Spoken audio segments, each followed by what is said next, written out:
Ok, chào mừng anh em quay lại với kênh Satan Gaming của mình nhá. Thì như ở tiêu đề thì hôm nay mình sẽ hướng dẫn anh em gọi là chọn đồ trong shop lệnh phí kỵ anh em nhá. Đấy, để cho anh em gọi là đổi những cái món đồ xung kích cho nó hợp lý nhất cho những anh em gọi là server mới nữa đi. Đấy, còn những anh em server cũ thì đa số là anh em đổi theo nhu cầu thì anh em cũng dễ đổi thôi.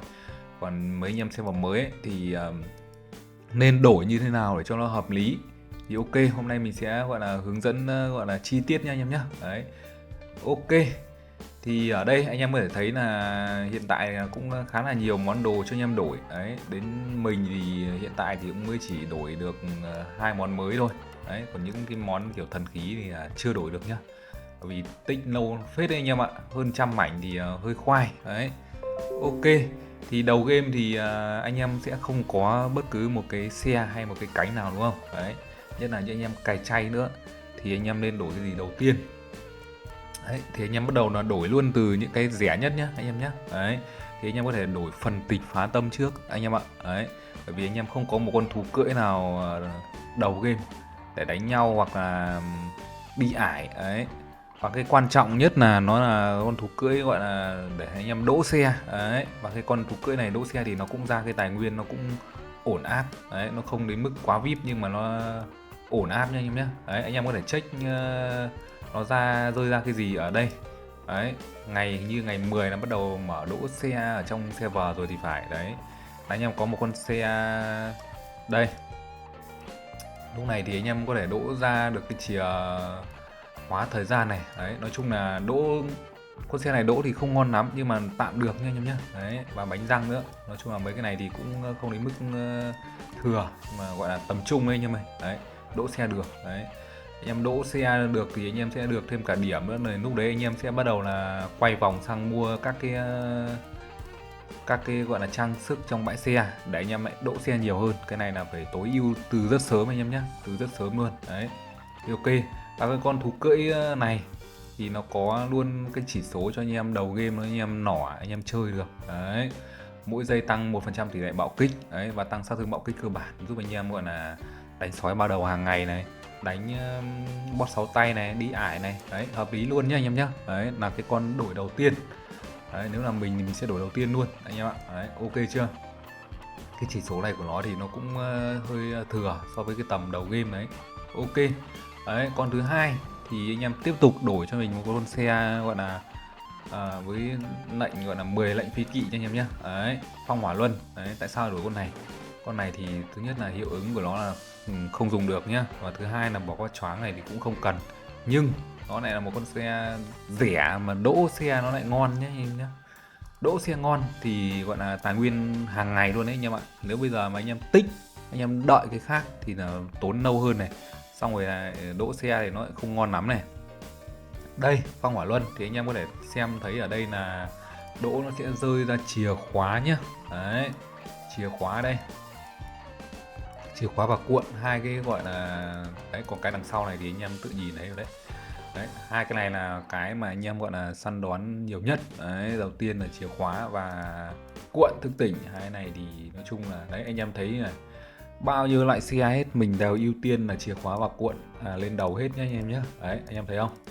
Đấy, thì để cho anh em gọi là hình thành luôn một cái tư duy là chọn những cái món gì trước để anh em gọi là hướng đến, thì anh em sẽ có mục tiêu để không bị chọn linh tinh và bị thọt nha anh em nhé. Đấy, mặc dù là con thú cưỡi này nó chỉ số hay cái gì là nó không dùng được, nhưng mà anh em thấy rồi đấy, đỗ xe cực kỳ ngon. Đấy là lúc đấy thì anh em đấy, đến tầm 20 ngày mà anh em có được hai con thú cưỡi này thì là cũng VIP slip rồi, là lúc ấy anh em ra đi server ngày 21 hay sao ấy sẽ mở bãi xe lên server, thì lúc ấy anh em ra đỗ bãi xe VIP ngon luôn nhá anh em nhá. Đấy, bởi vì server mới thì lúc ấy mình nghĩ là cũng 20 ngày thì chắc cũng không đông lắm đâu, chắc cũng 20-30 người đỗ ấy. Đấy, đỗ bãi xe VIP này anh em nhìn này, bút gọi là kinh khủng luôn nhá. Lúc đấy anh em chỉ cần có một con xe mà gọi là xịn xịn, đỗ xịn xịn thì một ngày anh em đỗ rất nhiều tài nguyên luôn. Là lúc đấy là bắt đầu anh em quay lại anh em mua mấy cái trang sức này tiếp, là anh em bắt đầu là đỗ gọi là ổn áp luôn. Bãi xe nói chung là cực kỳ quan trọng, anh em mà tối ưu được sớm thì là anh em sẽ ấy nhá.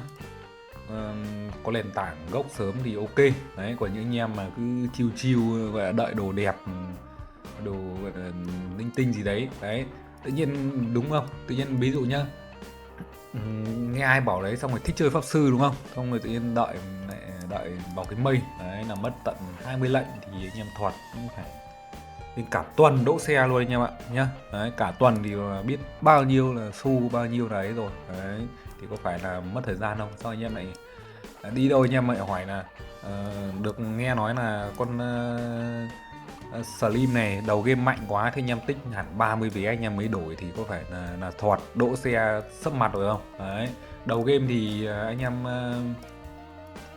cũng chỉ có mấy cái con xe mà free như này thôi đấy, mấy con này thì đỗ là nó rơi rất nhiều đồ gọi là cùi nha anh em nhé đấy, không có gì đặc sắc lắm anh em ạ đấy. Ít rau, ít phân, ít ấy thôi đấy. Mấy cái chìa này thì cũng gọi là tạm được đấy, nhưng mà cái chỉ số xu của nó là cũng khá là ít anh em nhé đấy. Ok, tiếp đến lúc này thì anh em lại tiếp tục gọi là hành trình thăm ngàn đấy. Mấy tháng đầu tiên thì anh em cứ gọi là ngồi gọi là ấy đi, kiếm mấy cái xe để anh em đỗ xịn đi đấy. Một con xe tiếp theo anh em có thể hướng đến đó chính là con mây bay nhẹ nhàng này nhá đấy. Thì lúc này thì con mây này thì là nó cũng là một trong những cái xe đỗ rơi ra chìa và cuộn anh em nhé, và giá nó chỉ có 20 lệnh phi kỵ thôi đấy. Bây giờ là phần thưởng đua top thì nó cho cũng khá là nhiều, mặc dù là đua lên server đấy. Anh em ít ít tuần cũng mình nhìn thấy là trùng mảnh là chắc là cũng được ấy chứ, ok chưa đấy.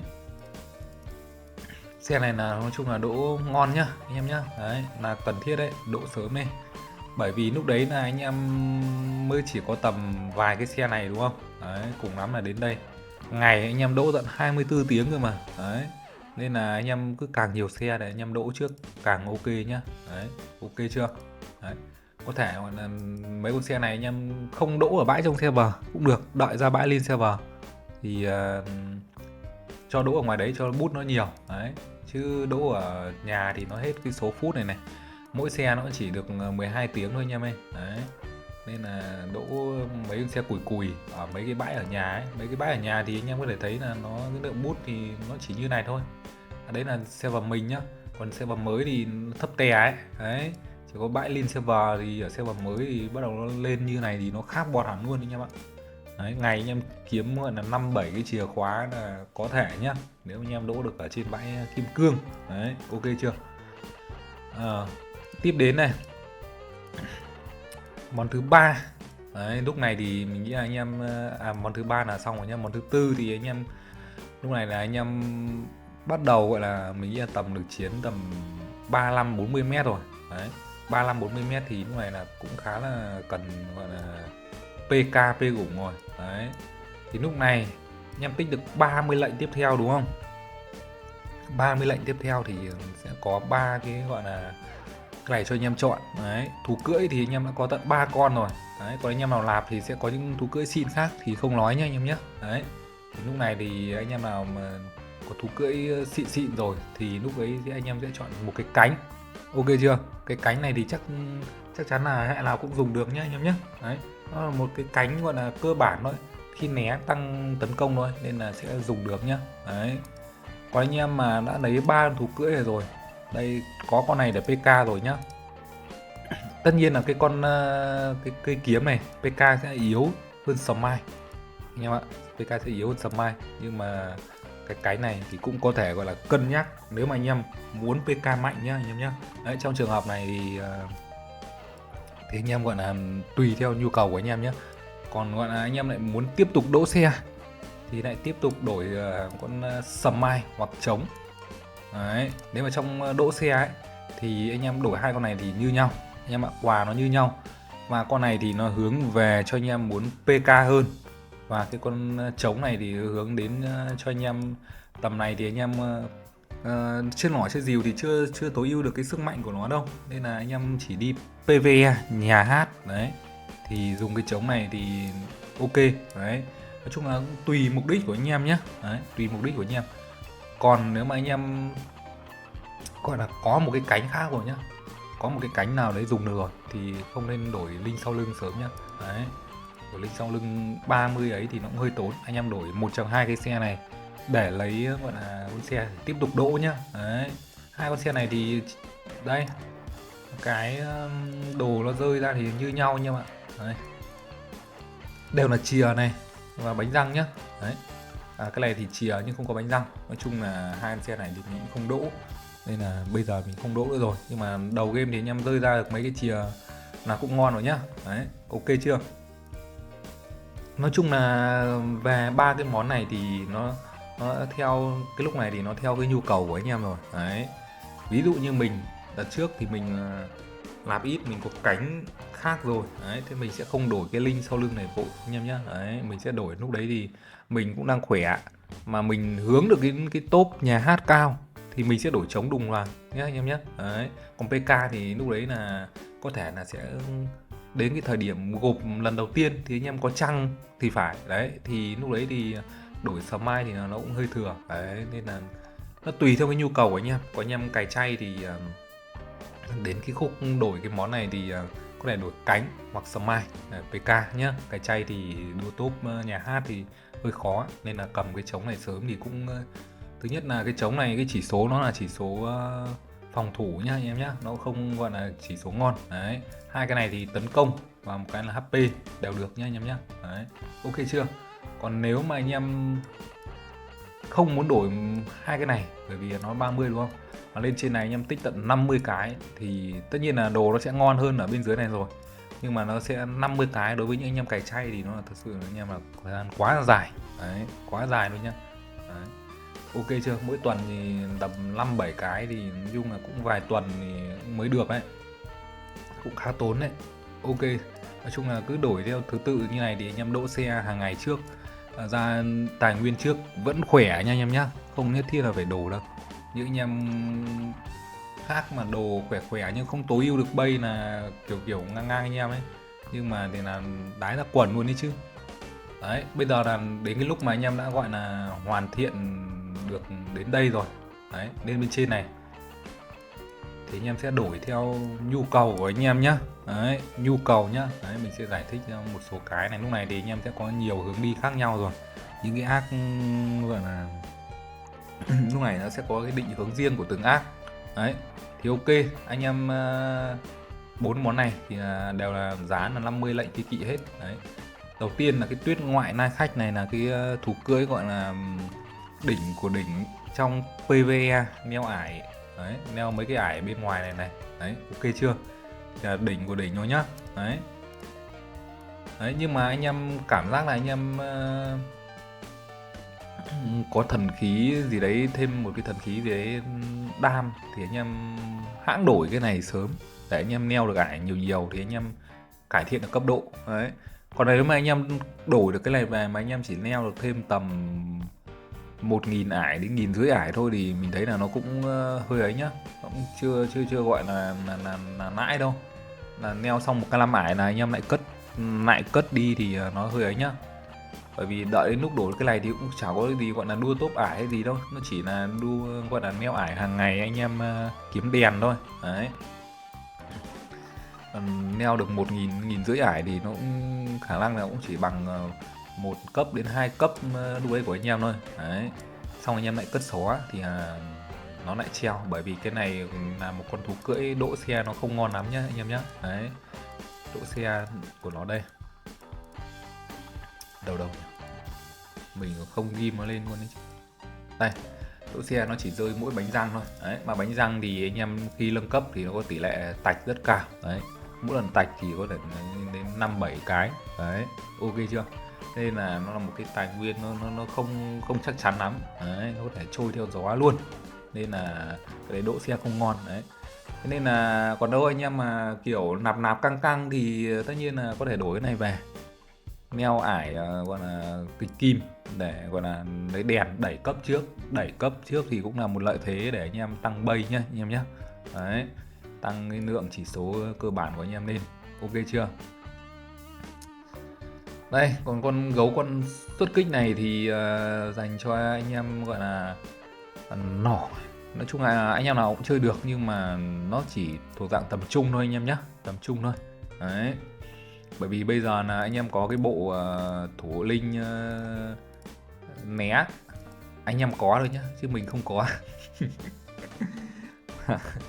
Đấy, cái con né thư ký này thì hôm mình làm video nọ mình cũng nói kỹ về nó rồi nhá anh em nhé. Đấy, thì là cái con đâm ra cái con gấu thì cũng không cần lắm, mà nó chỉ là một cái con mang thú cưỡi gọi là chỉ số phòng thủ thôi anh em ơi.